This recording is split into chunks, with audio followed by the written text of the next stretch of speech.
Hello guys, কেমন আছো তোমরা সবাই? আশা করছি ভালো আছো আর সুস্থ আছো। চলে এসেছি নতুন একটি ভিডিও নিয়ে। আজকের ভিডিওটা যদি তোমাদের ভালো লাগে অবশ্যই like, comment, share and subscribe করে দেবে।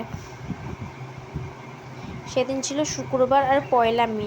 সেদিন আমরা সবাই মিলে গিয়েছিলাম জয় জগৎবন্ধু ডাহাপাড়া ধামে। আমার দিদি, জামাইবাবু, দিদির মেয়ে, আর একটা দিদি, তার ছেলে, মেয়ে, মা, আমি, আমার হাজবেন্ড, একটা পিসি, আমরা সবাই মিলে গিয়েছিলাম জয় জগৎবন্ধুর ডাহাপাড়া ধামে। আমরা রাস্তায় যেতে যেতে কিছু ভিডিও করছিলাম আর আমরা মজা করে হাসি করে সবাই মিলে হাসি ঠাট্টা করে আমরা যাচ্ছিলাম। ওই যে আমার দিদির ছোট্ট মেয়েটা দেখো, বারবার আমার দিকে তাকাচ্ছিল। যখনই আমি ফোনটা অন করেছি তখনই অন্য দিকে তাকাচ্ছে, আর তাছাড়া সবসময় তো আমার দিকে তাকাচ্ছে, আমার দিকে তাকিয়ে তাকিয়ে শুধু হাসছে।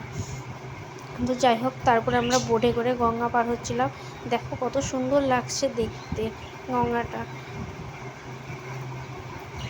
আর এখানে দেখলাম কয়েকটা ছেলে যে তেলের যে ড্রামগুলো হয় সেই ড্রামগুলো গামছা দিয়ে বেঁধে সাঁতার কাটা শিখছে। আজকের মতন ভিডিওটা এটুকুই।